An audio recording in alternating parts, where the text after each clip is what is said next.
This time, Napoli 86-90. Maradona finds his spiritual home.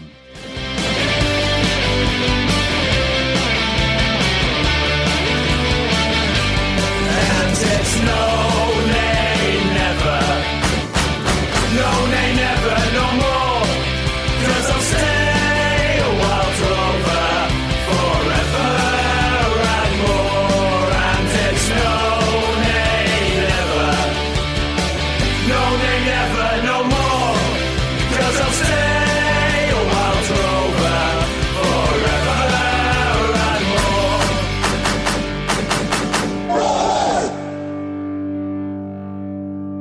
Hello and welcome to By Far the Greatest Team, a football podcast in which fans attempt to do the impossible to actually rank football teams in terms of their greatness. My name is Graham Dunn. I don't think I'll be crowbarring in any Oxford United references on this one. This is really quite difficult. And joining me as ever is Jamie Rooney. Hiya, Jamie. Graham, welcome back. How was your midwinter break? Yes, no, it's been good. It's been sort of taking all the football, kind of restocking and resetting. And this is traditionally the time of the season that, you know, you look at Man City and Pep, and you look at Man United and Ferguson, and even Liverpool back in their sort of heyday. This is where people come to the party, isn't it? Second half of the season. Yeah, I like to think that our form is really going to pick up now, and you know we're going to really kind of get the games in and really bring out the performances. I can kind of looking forward to the next 4 months already, thinking we're really going to make that championship charge for real. Well, I can tell where you have been making a difference, Jamie, and that is on the website, isn't it? You've definitely upped the game there. We have a website, yeah, and we have a change in name. Branded ourselves as thegreatestteam.co, and we've got a new flashy website to showcase all of the teams that we've talked about previously. What's coming up? The ranking table, so we can actually now see where the 49 teams, I think we've done, this is our 50th team, rank in the levels of greatness that we've been doing over the past 10 months. I think we've sort of almost filled Touch of Greatness already, haven't we? On the image card that we're using, yes. Already we've run into a problem where we need to rethink the image card of how we do our league tables. But just on Touch of Greatness, it is that centre ground, that third tier as we like to talk about. And there's a real interesting mix in that tier, Graham, in terms of what we've achieved. We've got a real kind of chasm of greatness, I think. And when we come to the end of season review, this will be a good question, because we've got the mighty Olympic Marseille European Cup winners in as a touch of greatness with Ronnie Radford's Hereford United. We've got the Thunderclaps of Iceland of 2016 in with Manchester City of 2010, 2011, the Aguero moment that you had and made yourself sound amazingly like Martin Tyler. Yeah, there's some interesting ones in there. There's some beautiful ones. West Auckland also in there. With Scotland to 78. We all wanted Scotland to be higher than Touch of Greatness, but unfortunately we were let down again by Scotland, as we seem to be in the football world. On the website, you can track all this. A really handy, easy way to track the rankings that we've given the team and the various teams, and actually a chance to quite easily go through the teams and links to the other podcasts we have, which of course you can also follow via all the usual podcast platforms. We also in there be giving a bit more detail, and we're going to try and flag these a bit more in future, some of the upcoming teams that we and podcasts that we have coming up. So we have coming up the brilliant Ron Atkinson's West Bromwich Albion side of the late 70s. And we're going to take a look at Hodgson's Fulham. And Roy Hodgson is someone you could have a career path. You could have an entire podcast on that alone, I think. I completely agree. I mean, that's going to be a fantastic episode. Also, one of the ones I'm really excited about that we have in our schedule over the next few weeks would be the Lazio team that won the Serie A Championship in 1974, their first Scudetto.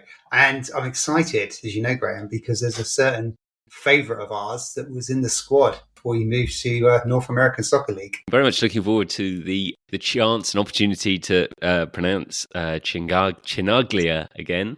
And actually, it's possible I might have a go at it later in this podcast, because this today, our first one back after Christmas, we are going to Italy as well. And this is an unbelievable story. We are going to be taking a look at Napoli. I think probably to set how big a story this is and how big an influence Diego Maradona has on this team, it's probably worth really going through a little bit about how small the force in Italian football not only Napoli were, but that teams from southern Italy historically are in, or had been in Italian football. There's a big topic in Italy that we really shouldn't tread into regarding the north-south divide. It's a fascinating subject. It's not one that you get encouraged to talk about when you are a visitor in Italy.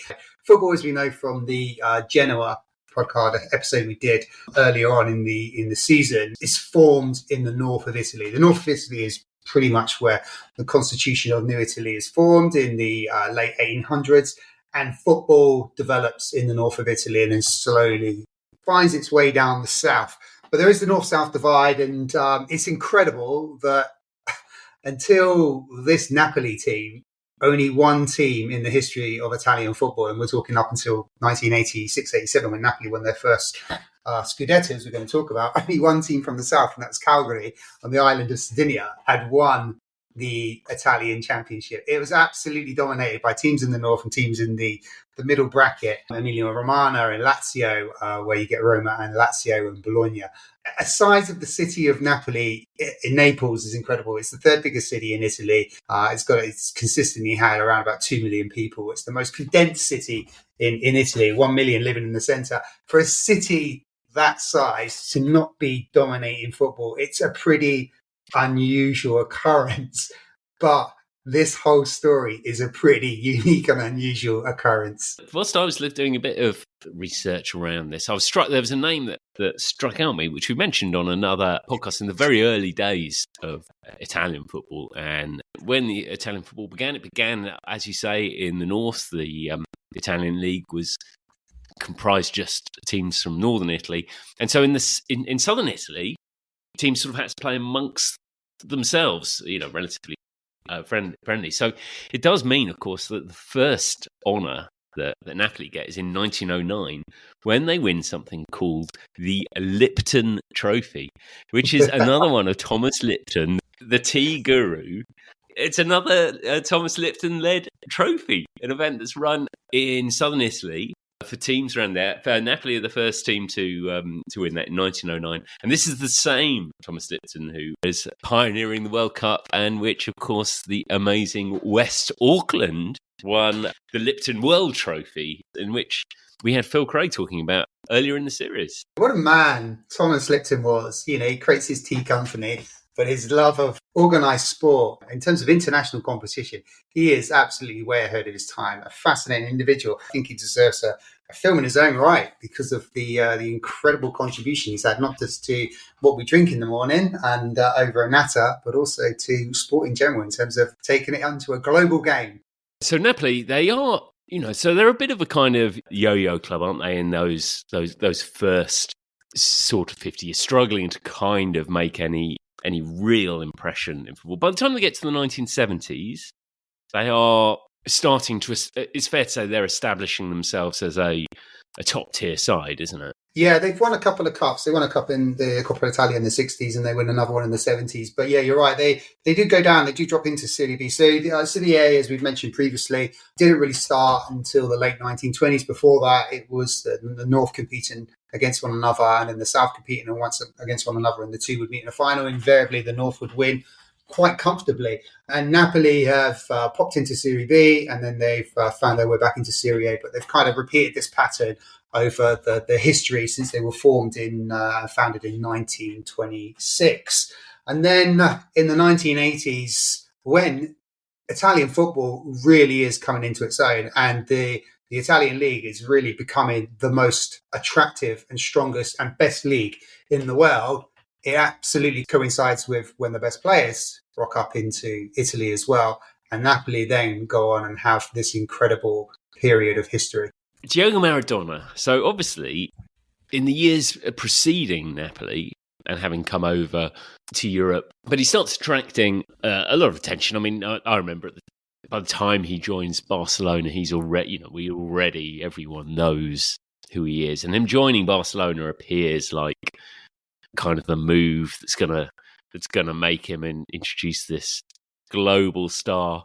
And I mean, it's not plain sailing at Barcelona, is it?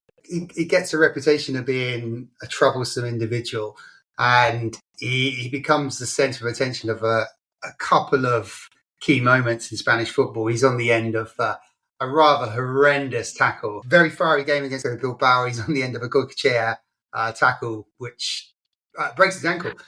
He should be out for longer than what he is. He's back within 3-4 months. But Maradona, as we've learned, he's not somebody who forgets. And then when they meet in the King's Cup at the end of the season, the same two teams, Maradona really takes it upon himself to employ his own type of revenge and creates an absolute mass brawl on the football pitch between the players, where Maradona himself, I'm sure you've seen it, Graham, is he physically knees the player in the face. I have to say, I've just watched the footage over and over, and I'm trying to remember it's Bernd Schuster as well gets pretty heavily involved in it as well. If you want evidence that Maradona did everything better than almost any other player, that is, if you are going to lose your shit, that's the way to do it, isn't it? I mean, he absolutely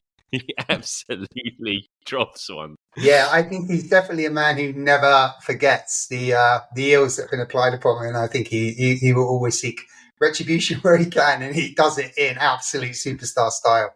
So a game which is played in front of King Juan Carlos of Spain, it's kind of in front of him. It's pretty much, he has gone too far. This is the moment they kind of have to, despite a very impressive goal return in the games that he played for Barca, on the pitch.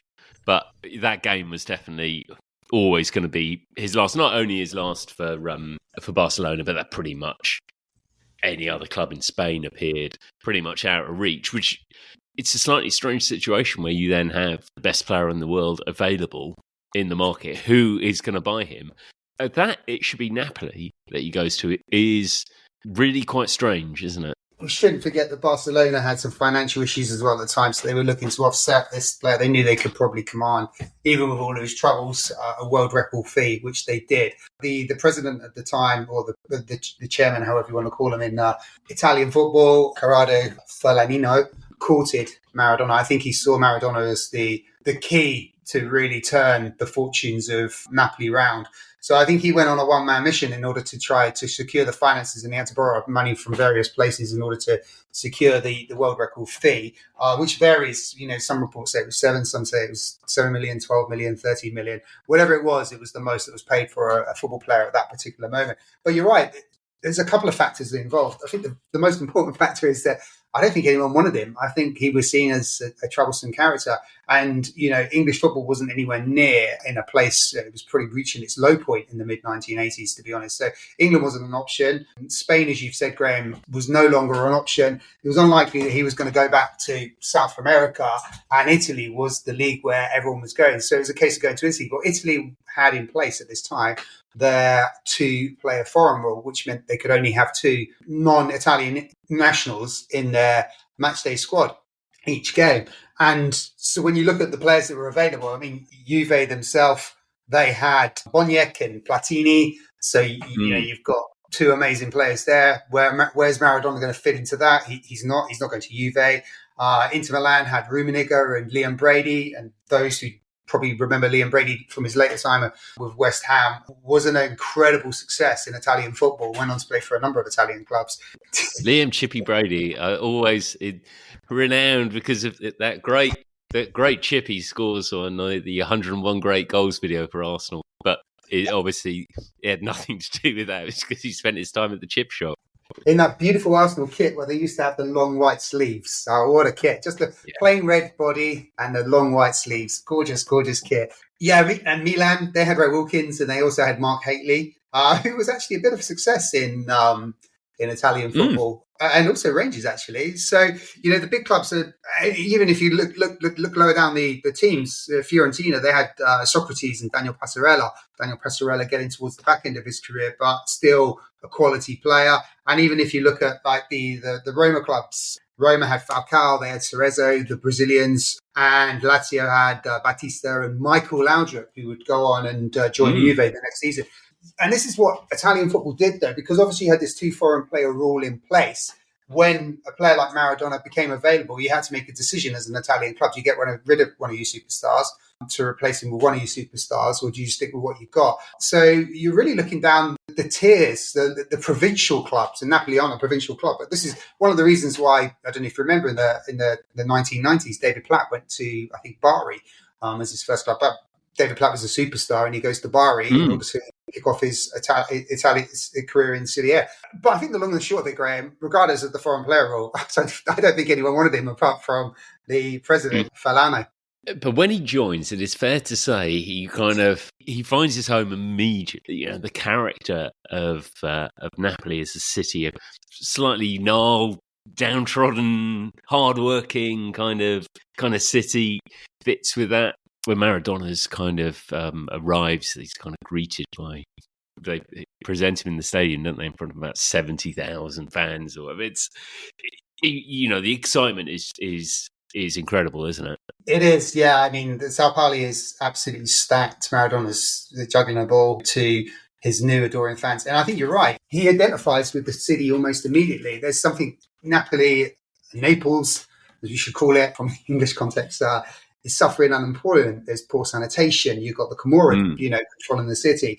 There's poverty along with the organised crime.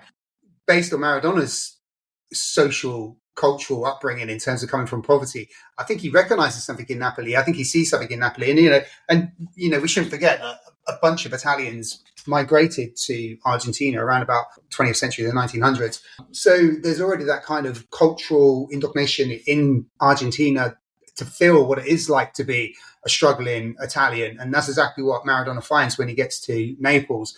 And I think the relationship is just one that was made for each other from the very beginning. And of course, then you get to the situation where you sort of, a brilliant sort of scientific experiment of what happens if you drop, quite clearly the best player in the world into a struggling Serie A team. And the answer is, it's not an immediate reaction.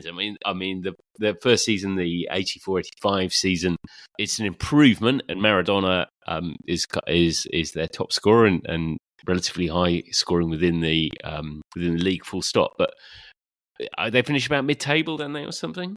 Yeah, they finish 8th, which is an improvement, and which is literally mid-table in this particular version of Serie A.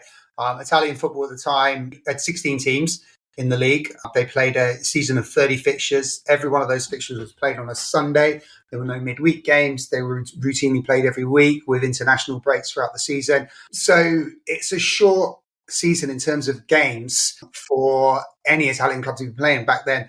And the season before, Napoli survived by a single point from relegation into Serie B. So, Maradona is very much joining a struggling team in Italy that has no real history of winning anything. It's strange because I've been trying to compare this story to something that you could relate to or something that's happened previously in football. I don't think there is. I mean, the two best I could do, I think, it's a bit like, Lionel Messi at his pomp joining Birmingham City, in the mid 2000s, where Birmingham City were in the Premier League and getting to League Cup finals. It's maybe not that dissimilar to Kevin Keegan joining both Hamburg, but in fact, probably more so Southampton.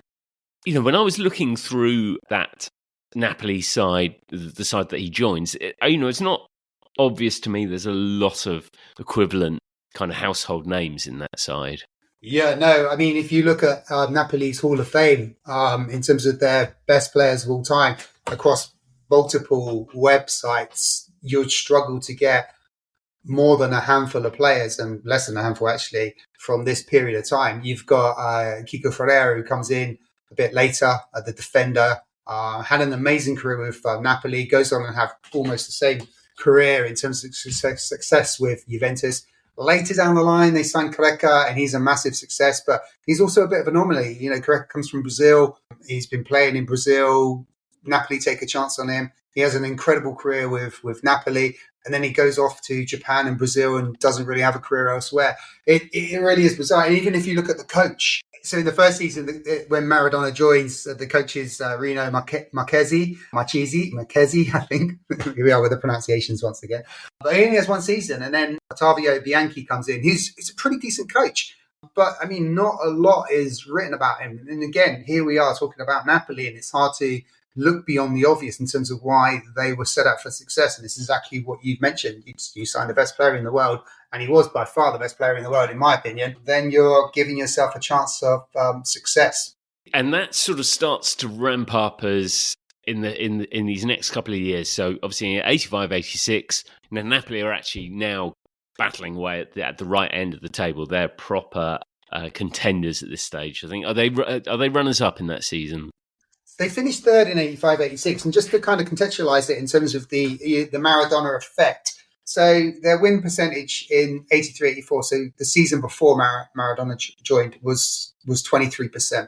They're winning games 23% of the time. They're losing games almost 38% of the time. In the first season, the Maradona's there. That does kick up. As we mentioned, they finish 8th, but it moves to 33%, and the loss comes down to 23%. So there's already an effect of Maradona.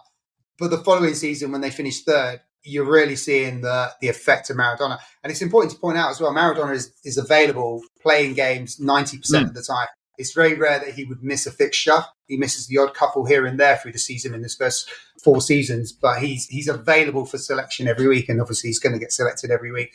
But in the 85, 86 season, it really takes a shift. So you've moved from the 23% up to 47% win rate, and you've moved down in that 2-year period from a 38% loss rate to a 17%. So the Maradona effect, even though Napoli have not won anything in these first 2 seasons, you can definitely see there's a trend and there's something happening with this football club.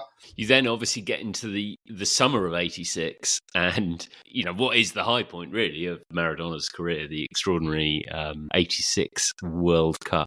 That's going to do him some confidence as well, because he goes into that tournament with the reputation, having sort of underachieved in 82, and he has quite a good tournament in 86, doesn't he?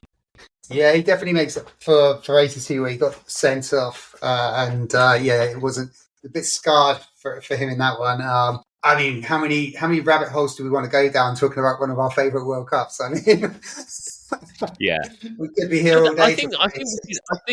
I think we can just flag it was a good World Cup for him. He did quite well. Do you know what, though? The synergies between the Argentinian team that Maradona is part of, that wins the World Cup in 96, with this Napoli team, are quite similar. Hard-working, not your obvious bunch of superstars, players that understand the collective nature of football, players that are playing to the strengths of the team, which is what they can do in terms of formation and shape, and making sure that their star man Maradona is centre to everything that they do, especially in the last third, giving him license to do exactly what he wants to do on the football pitch. I mean, he really has got carte blanche, Maradona, in the Argentinian team and also in the Napoli team.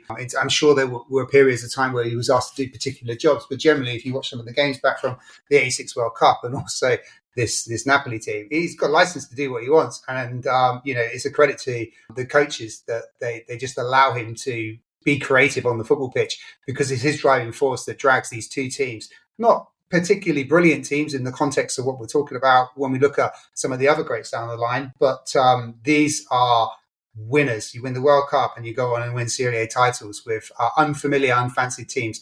That's down to one man, in my opinion. Yeah, well, I think Tim Sherwood did the same with Christian Benteke at Aston Villa as well. That's how it got him scoring.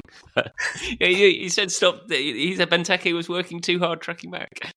Actually, until recently with Messi, a similar sort of story with Argentina. We've seen it with Portugal and Ronaldo. You've got these whole periods where when you have a single player who's so obviously the fulcrum, getting the balance right. There's the Brian Clough quote that Martin O'Neill quite often says about his days in Forest, which was, when you get the ball, just give it to John Robertson. And that was essentially it. And with Argentina, you have a similar kind of thing where, and the same at Napoli to some extent, where you've got to try and get him on the ball. But we've seen Portugal attempt that with Ronaldo quite recently, and that doesn't always work. What it does mean, though, is I think if you start to take the season we're about to talk about, and then you add in the achievements that that Napoli have are off the back of Maradona winning the World Cup with Argentina in such a hands-on style. It just makes for the most extraordinary period. So 86-87 is the moment that Napoli break this duck. They win their first title. In fact, they do the double. And we'll get into a bit about, the role of Maradona within that. But there were a couple of other key signings in that year. They bring in Andrea Carnevalo. They also bring in Fernando Di Napoli. Obviously, the team he was born to play for. Yes, it's a shame that Alan Sunderland never actually got to play for Sunderland because he clearly was born to play for them. But there's quite a few footballers that have had surnames that have missed the opportunity to play for the team of their surname. Bobby and Jack Charlton. Why didn't they go to Charlton? Charlton were a big team in the 1950s and 60s. Surely they must have fancied that. I think doesn't Peter Hartley and somebody Poole score in the same game for Hartlepool, which is quite an impressive achievement. I'm sure that is an actual thing. so they sign Di Napoli in particular is a key addition to that team. I think I remember him more playing wide, but obviously played in midfield as well. That gave further energy to this team. What I'm struck by when I look at when we get into 86-87, into this amazing season, and this shouldn't be news to anyone that Italian football is not necessarily the most free-scoring league in the world, especially in the 1980s. But I was staggered, I have to say. So Napoli played 30 games in the league season then. So as you say, 16 teams in the league. Quite like that kind of format. They win the league with 42 points. Not a massive margin. I would point out they finish only 20 points higher than Brescia, who get relegated. So there's a 20-point gap. Man City finished most seasons 20 points ahead of second. So they finish. They did finish 3 points ahead of Juventus, and this is back in the 2 points for a win. So that's a healthy little margin. But they do it scoring 41 goals. 41 goals. That's like 1.3 maybe something on average. Just unbelievable. And by the way, they're like the second top scorers in the league. They're still quite. It's not like they're playing a particularly boring brand of football. This really. And then I was at this bit. I was absolutely staggered by was how many draws there were. And again, it's not news that Italian football is very tactical and strategic and sort of, I suppose, safety first in many ways. But that season, Napoli win 15 of their 30 games. Only half their games they win. They draw 12. I mean, it's extraordinary. And actually, when you look through the league, I haven't done the maths. I'm not a data guru, but I think the average would be that every team will have drawn, on average, 10 games this season. About a third of their games that year. It's just incredible looking back at it. Yeah, you're not far wrong with that, actually. 10 games is definitely a fair average. But you're right. I think we shouldn't forget that Italian football at this particular moment, Serie A was an incredibly strong league. And even though I had the two foreign rule in place, they were still attracting some of the best foreigners into Italy. And a lot of players that moved from England as well, because obviously this is in the period, which we talked about many times, where English teams were banned from European football. So whoever could go over there to make a career, Luther Blissett, for example, took that opportunity. So, yeah, I mean, the standard of football is high. There is an influence of Catenaccio that's in play here. The Italian style of just making sure you don't concede and you try to win it with your best players. And that's exactly what we're seeing here. And that's why these teams have invested in, Juve have invested in Michel Platini, and Napoli have invested in Maradona. AC Milan invested in Ruud Gullit. They're buying, this is a glorious era for the number 10s. I mean, this is the football I grew up on. And, my love affair with the number 10 is pretty obvious. It goes right back to this particular piece of history. Definitely so. In that year, Milan striker Paolo Verdi was top scorer with 17 goals. Not a name I immediately remember. Gianluca Vialli got 12. Altafeli was third top scorer with 11. And Diego Maradona is fourth joint top scorer with 10 goals. He is joint top scorer. I can't believe I'm getting to do this. He is joint top scorer with Fiorentina as a very own Ramon Diaz. Ramon Diaz, Argentinian striker and manager, who goes on to manage little-known Oxford United in League Two in the early 2000s. There we go. Oxford United reference stick. Probably the best one you've done, I think. That's Quite definitely impressive. one of your all-time greatest Oxford United references. Good to fit the crowbar in. So yes. So Napoli, it's an amazing achievement. They win the title. They not only win the title, they win the cup as well. They do the double. And this is do you know what? just We shouldn't brush over the Coppa Italia because it is an insane amount of games. It's a really strange setup, the Coppa Italia. So the way that it's constructed during this period is that they play a first round, and there's a multiple of groups, and in those groups there are multiple teams, and it's not a home and away basis. So Napoli end up playing Spa, Lazio, Taranto, Vicenza, and Cesena in a group. They qualify from that, as does all of the teams that finish top of those particular groups. And they go on to play a round of 16, two-legged game against Brescia, then a round of 16, then a quarterfinal against Bologna, then a two-legged semi-final against Cagliari, and then a two-legged final against Atalanta. So they end up playing 13 games in the Coppa Italia.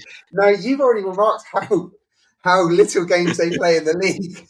They've almost played half a season in the cup. And what's brilliant about it is they've won every single game. 100% record. If you're going to win a cup, you're generally probably going to win games. That's the whole nature of a cup competition.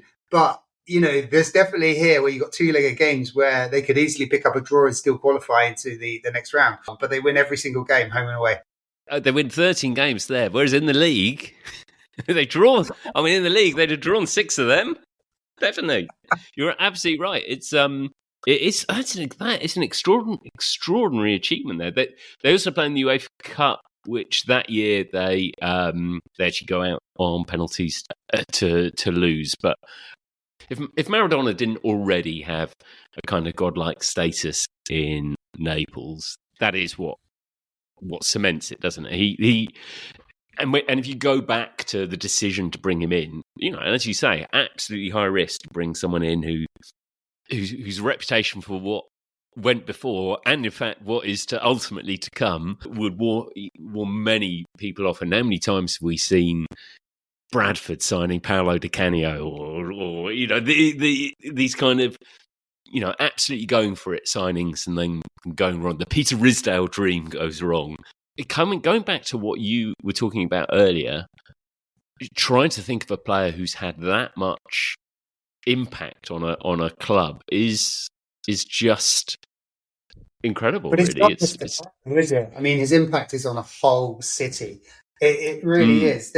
I don't think there's anything football that's comparable with it.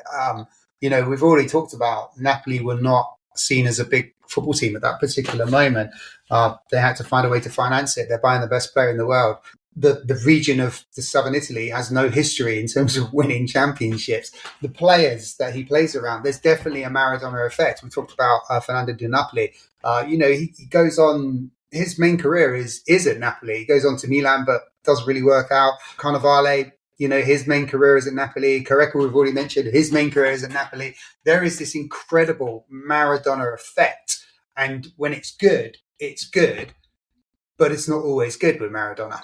But it's fair to say that actual period of him at that club, there is a longevity to it, which outlasts far more than you can do. I mean, this is in his third season. They win the league and win the double. The following season, by historic, they come second, but by historic standards, that's actually one of their greatest achievements. Again, they have, as you mentioned, they brought Careca in by this point, so you're starting to get a little bit more of that flair. And actually, in that season, in the 87-88 season, I knock them for their draws and lack of goals, but in 30 games that year they score 55, don't they? It's a kind of famine and feast, and actually, they win 18 of their 30 games, so they end up the same points. But arguably, it's a better, or at least more entertaining side that year.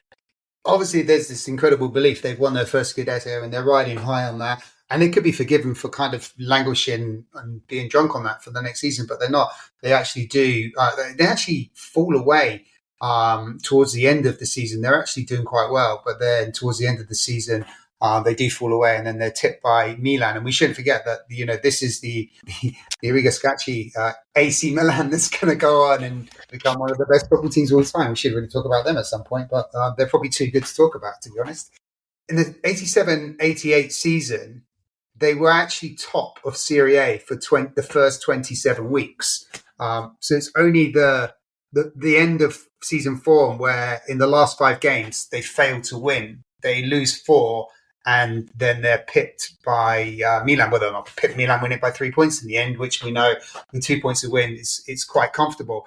But they really are on for winning and defending their title, but it just all falls away in the last few weeks of the season for them. They continue that run, and so the following season they're second again. Arguably an even stronger performance than in either of those 2 previous years. But alongside that successful campaign, they're successful in Europe as well. Yeah, it's the one and only time that Napoli win a major European trophy, unless we're counting the Lipton Trophy as the first one. I'm always counting. And they do it in the UEFA Cup. And the UEFA Cup, for those who may not be familiar, is the precursor to what we now know as the Europa League. But the UEFA Cup back then was incredibly difficult to win. I would argue it was harder to win the UEFA Cup in the late 1980s, as Napoli did, than to win the actual European Cup. And the reason I say that is because the European Cup was reserved for the champions of each particular nation. This predates the Champions League. So one team from every European nation would go on and would try to win the Champions League. And generally that would have been contested by the condensed quality of the big leagues: England, Italy, Spain, Germany. Yugoslavia at that point was doing exceptionally well. So there were probably only a handful of teams that was ever going to win that tournament. The UEFA Cup, by contrast, was a completely different proposition. So Napoli go into that particular tournament and they're alongside their Italian cousins: Roma, Inter, Milan, Juve. They've got Bayern Munich. They've got Stuttgart. They've got a bunch of Soviet Union teams, and Soviet Union was absolutely flying high in the 80s in terms of the quality of teams and players that they were producing. Scotland is flying high. They've got Rangers and Aberdeen. They've also got Atletico Madrid. Ajax is in this particular version of the UEFA Cup. So there's more games than the European Cup, and there's a lot more condensed quality in this particular tournament. And historically, Napoli have been an absolute failure in Europe. They generally fall at the hurdle first time. They don't normally progress into the latter rounds. But on this particular occasion, they do create a bit of history and they go on and win the UEFA Cup. And I think the moment that appears like it's going to happen is when they overturn the 2-0 deficit in the quarterfinal against Juve, isn't it? There's clearly a lot riding on that game. Napoli bring that back to 2-2 and then get a last-minute winner in extra time to see their way through. Beat Bayern Munich in the semi-final, and then it's Stuttgart in the final. And unusually, again, it's back in the two leg days of cup finals, which is it's quite a difficult thing to remember. They used to do. It's quite a strange affair. It is a very strange affair, but it's one that maybe we should bring back, because I think I like the big showcase of a final, but there was always something a bit more exciting about a two-legged game, especially back then, because generally the stock was really much in favour of the home team. So you could get the same two teams playing almost like 4 or 5 days apart. Yeah, you could have 2 incredibly different games of football in terms of the quality, with the home team generally being the more dominating of the two in those fixtures. Yeah, no, absolutely. So Napoli win the first leg 2-1 against Stuttgart with Maradona and Careca scoring, and then it's 3-3 in the return leg, just to add a bit of excitement. It's not quite as close. I mean, Stuttgart and in that Stuttgart team is a certain Jurgen Klinsmann, who has clearly attracted the eye of the teams in Serie A, and he goes on and moves to Inter Milan after this particular final. Now we talked a bit about that front line, and it's fair to say that Maradona throughout is the star throughout the whole period. But in that season, it's interesting to see him outscored. So Maradona scores 12 in that season, but not only does Carnevale score 16, Careca 25 goals in 42 games, and I suppose that is when you look at that Napoli team, and I mean you mentioned it earlier. There aren't a huge number of stars. I mean Zola is about to enter the scene, but these really are. That front three is one of those original kind of extraordinary lineups where the goals can come from anywhere, and as you say, Careca was an unusual career. That this is the place it worked and happened for him. Yeah, I think a lot of credit has to go to the coach Bianchi. He doesn't really seem to get a great deal of credit, but he's there pretty much for the whole period of Maradona's time there. So, he's found a way to provide a solid foundation, and it is a fairly solid foundation because, Napoli aren't chipping massive amount of goals. But then I suppose if you've got Diego Maradona in the final third of the pitch, he's going to occupy a lot of other players. And, one of the things we haven't mentioned in terms of his level of greatness is how tough football was back then as well. I mean, he wasn't afforded some of the protection that certain players get now. And he was also playing on pitches that generally wouldn't have been as nice and as flat and conducive to perfect football. He was playing on bumpy grounds and getting incredible strong tackles from his opponent. Yeah, he still had the resilience and brilliance to occupy their attention and give his mates at the back a little bit of a break. But I think Bianchi deserves some credit because of how he's been able to just basically pull together the incredible ingredients and create a recipe of success. I mean, in the 4-year period that we're talking about now, after they win their first Scudetto, they then come second again, and then they go on to the 89-90 season after their UEFA Cup triumph, and they win their second Scudetto. Yes, another great performance here. Again, similarly built off the back of the goals of Maradona and Careca in particular, but as mentioned, Gianfranco Zola starts to enter the scene, and someone who is ultimately sort of become the most natural, on the one hand, most natural successor to Maradona. Yet on the other, it's difficult to think of more different personalities, isn't it? It really is, but it's interesting because we know the Premier League in the 1990s when Gianfranco Zola came to Chelsea. We just knew what an incredible player this guy was, and generally will crop up in conversation of some of the greatest players to play in the English Premier League. Yet he doesn't shine a light to Maradona, and that's the difference between where Maradona is in terms of what he's capable of. Zola is a fantastic world-class player, yet you compare him and he takes over the mantle of Diego Maradona's number 10 shirt at Napoli. And for all of his genius, Zola, he doesn't shine a light to Maradona. It's incredible. That's what I like about this story, and you have to gloss over the fact. And as a journalist, I quite often like glossing over these facts. I don't want to get them to get in the way of the story if I can avoid it.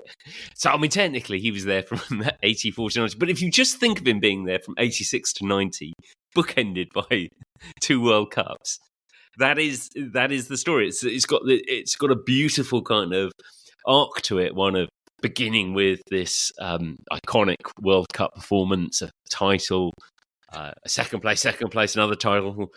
It should all be set up for another iconic World Cup appearance in 1990, but doesn't quite go that way. But sorry, guys, on your go on. bookend, I think a couple of things worth pointing out is that you're absolutely right. In that 4-year period, Napoli are very rarely out the top two for the whole period. They're pretty much in the top two, occupying the top two positions in that 4-year period, which is incredible. Even in this era, with Manchester City dominating, they do occasionally slip into third position. Not recently, mind, but but you know what I mean. But there's another weird anomaly in terms of Maradona's time of at Napoli as well, because he arrives in the 84-85 season, and the champions of Italy at that time, for the one and only time, is a brilliant little team, and there's a wonderful book about called Hellas Verona. Now they win the Serie A Championship in 84-85. And then if we're fast forward into, and we won't gloss over 1990 because it's quite significant in terms of this story with Napoli, but if we go to 1991, when effectively that's when Maradona has played his last game, Sampdoria wins Serie A. And again, that's an anomaly. That's the one and only title. So there's this kind of weird period where you've got teams that wouldn't normally win Scudettos, are winning Scudettos, when you've still got Platini at Juve winning European Cups. You've got Van Basten and Gullit at AC Milan. So these incredible teams, incredible players, yet you've got these unfashionable teams winning league championships in Italy. That's incredible, isn't it? Because as you say, you would then expect there to be a reason. Some of the big clubs were in decline for some reason, or bits and pieces, but it's the complete opposite. I mean, they are. This is the heyday of Italian football, especially for anyone sort of grown up on Channel 4's Italian football coverage around about this time. And that's where, if you're looking for a nice story arc, it all comes, that of course, the World Cup in 1990 should be played in Italy, and that the World Cup semi-final which two teams should be put together in that game?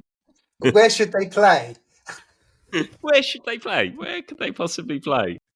And do you know, and you talk about we could do a whole pod on, several pods on the 86 World Cup. Clearly, we can do multiple pods on the 1990 World Cup. And obviously, coming from our England hindsight, it's really difficult to see past the Gaza semi-final.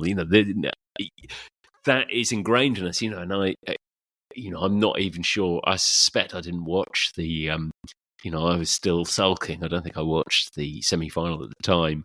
Outside of England, that's an even bigger story.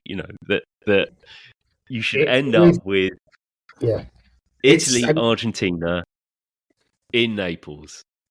And I think it's the story of the 1990 World Cup. I think it really is. For all of the brilliant things that go on with the Republic of Ireland, Cameroon, Yugoslavia, their last World Cup.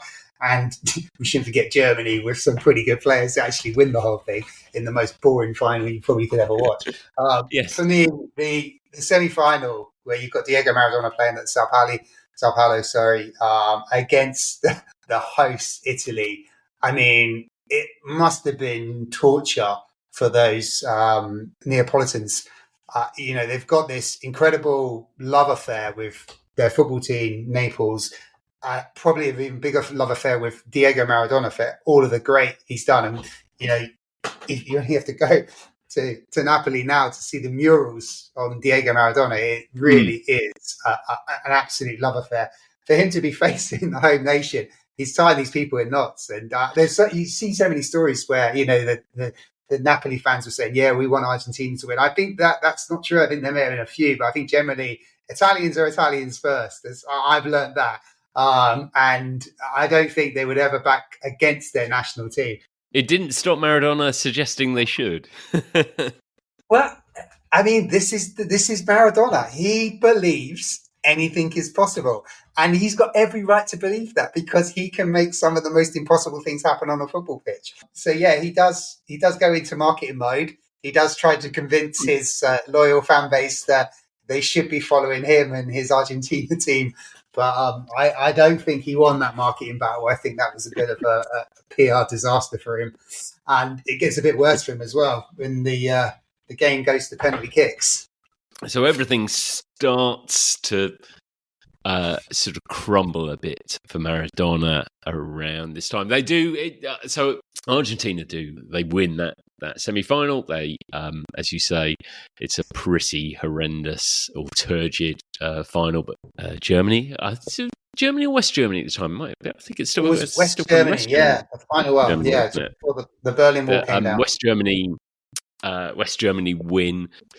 We've sort of tried. We've obviously spoken an awful lot about Maradona because it's so difficult not to. We tried not to tell a kind of history of Maradona per se, because there are other places you can get that and see the detail of his personal story. And there's the brilliant documentary on that as well, which definitely point in the direction of. It's a known factor that alongside the footballing exploits that Diego Maradona, there were some distractions for him in Napoli. Yeah, I mean, what type of podcast do we want to become going into the second half of the season? With Maradona, Diego Maradona, there are always distractions. It's well documented that he had issues with drugs.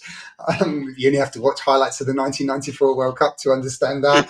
All of that protection that Maradona had from the various corners of the Italian press and the Camorra and the various circles is washed away. His protection is gone. He's the most hated figure in Italy, incredibly hated. I mean, there are newspapers and magazine articles that are coming out very strongly saying that this guy is horrible and we hate him, and it almost is as direct as that. So Maradona at this point is starting to feel that he's probably not loved as much as he used to be, and he wants to get out. He wants to get out of Italy. And we're not even talking about his tax issues. I mean, there's so much. It all starts going wrong, and that's pretty much once we start getting into that following season.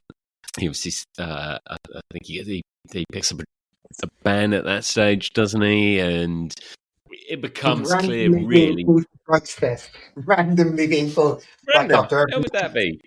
I mean, there's a fair chance he's going to have something in his system, and that's exactly what happens. He has recreational drugs in his system, was proved to be, and then he gets a bit of a ban. He never comes back from that. He remains a Napoli player through to, I think, 92, but he doesn't play a game again midway through the 1991 season. Yeah, and he ends up with, and it is an incredible scoring record, 81 goals in 188 games across that period for Napoli. I mean, his achievement is quite something, isn't it? It is. If you look at the Maradona effect again, so in the 1991 season, he plays half of their Napoli are defending champions. They finish 8th. The following season, they do recover a little bit under a very young, sprightly manager who will go on to great things called Claudio Ranieri, and they finish 4th. But it's a false dawn, and Napoli do through the 1990s start falling into a bit of a slump, and their glorious days of the Maradona era are over, which kind of reinforces why we probably are talking about Maradona more than we're talking about Napoli, because of the relationship that he had on the team and the city. Yeah, and you get to the point of, and there's sort of subsequently been, no one's a big fan of shirt numbers being retired, but that's probably a reasonable one, isn't it? We've obviously had the kind of stadium naming as well. I think there's stadium name only happened after his death in 2020. Weird, isn't it? So it's a recent thing. And what's quite incredible as well is that Diego Maradona has 2 football stadiums named after him, because Argentinos Juniors as well, his first team, they also have renamed their stadium to Diego Maradona Stadium. So he's not just got 1, he's got 2 stadiums named after him. So, Dwight York, who's got a stadium named after him, has got a little work to do if he wants to catch up with Diego Maradona. Or Gus Hiddink, who also has a stadium named after him in Korea. Oh, that's good. Or, of course, St. James's, who's got 2 parks named after him, if there is a St. James. No one's in the south.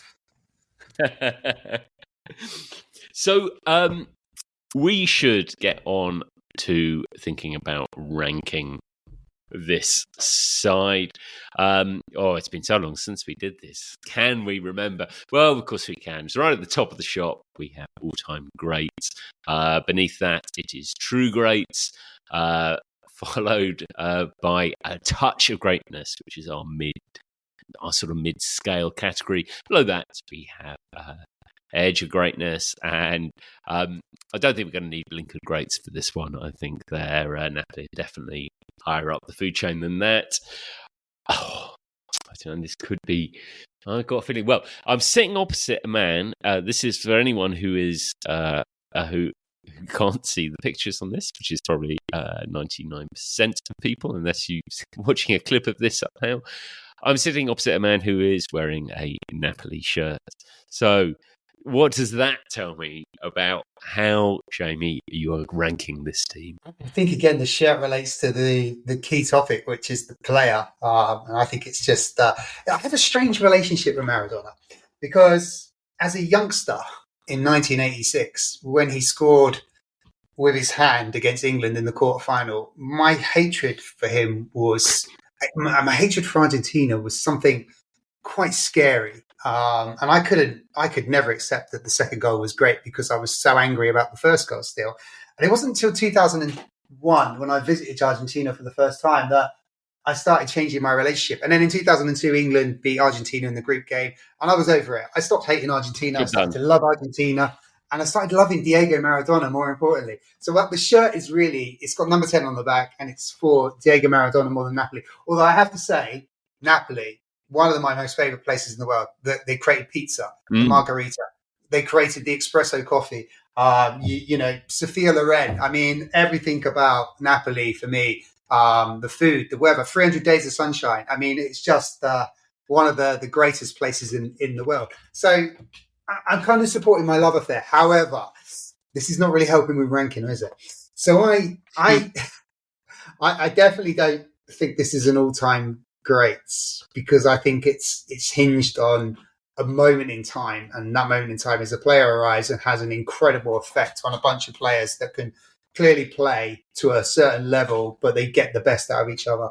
So I'm somewhere between whether they're true greats, which is our second tier, or touch of greatness.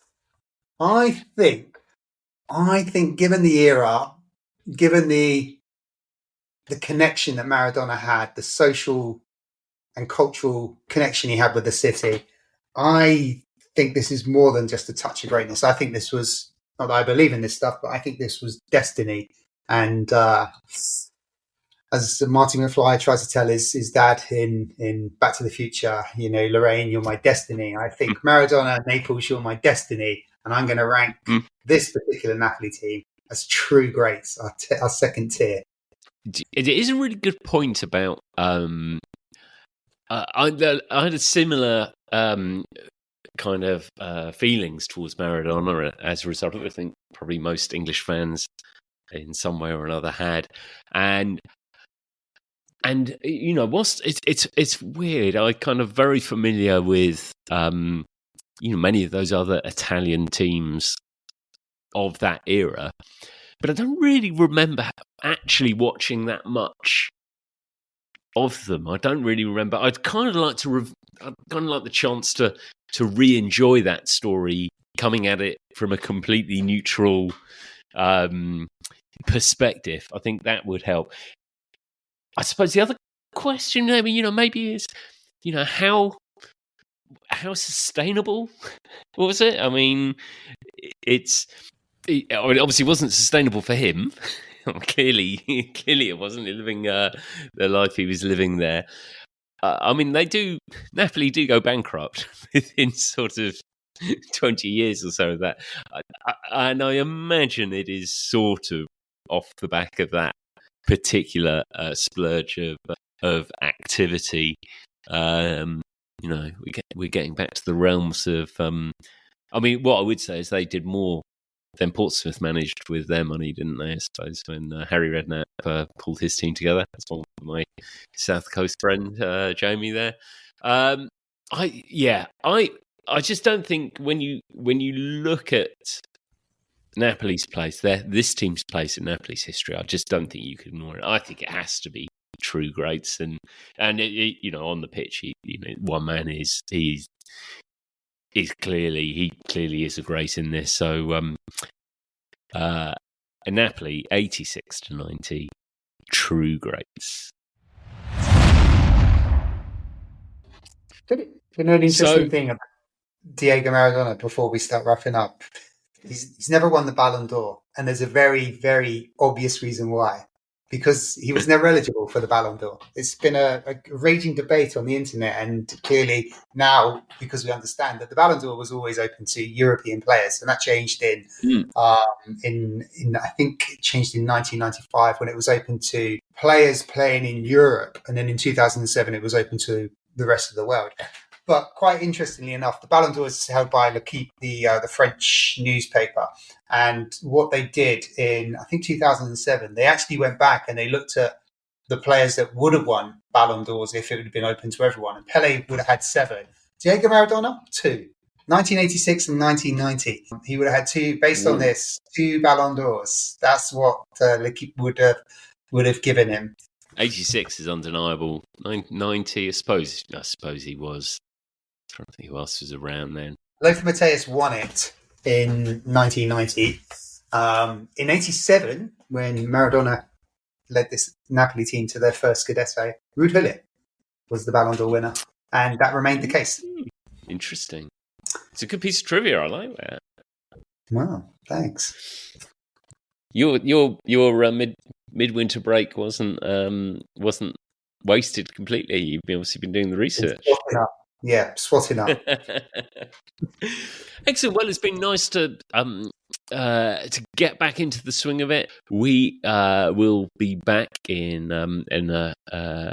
next week. We're coming at you every week from this point on. So, Jamie, thank you for your time. Thank you, Graham. Yeah, great to be back after the midwinter break, and looking forward to dissecting many more of these teams over the coming months. Absolutely. So don't forget to check out our revamped website, which you can find at thegreatestteam.co. Thegreatestteam.co. And you can find full details of all the teams that we covered, the rankings we've given them, and some of the teams that are coming up over the next few. If you have enjoyed the podcast, please like us, please review us, please follow us, and do subscribe. A reminder, of course, you can follow both, get in contact with both me and Jamie via the social channels. So you can find us on what is known as X these days, at by far the greatest team, or you can find us at Couch Pundito and at Said and Done, respectively. I'm sure you can work out which one is which from that. And we will speak to you again next time.